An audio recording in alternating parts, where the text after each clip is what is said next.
বলছেন যদি আল্লাহর পরে কাউকে সিজদা দেওয়ার হুকুম হতো প্রত্যেক স্ত্রীকে হুকুম দেওয়া হতো তার স্বামীকে সিজদা দাও। ঠিক না? ঠিক না? এখন সিজদা দেওয়া তো জায়েজ নাই, কিন্তু কথায় তো বোঝা যায় স্বামীরা কত দামি। ঠিক না?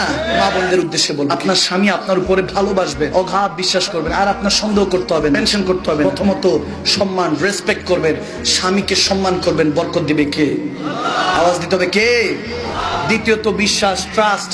সম্পর্কের মধ্যে যদি বিশ্বাস না থাকে ভালোবাসা জানলা দিয়ে পলায়ন করে। ঠিক কিনা? ঠিক কিনা? সম্পর্কে বিশ্বাস রাখতে হবে, বিশ্বাসে মিলায় খোদা তর্কে বহুদূর। ঠিক কিনা?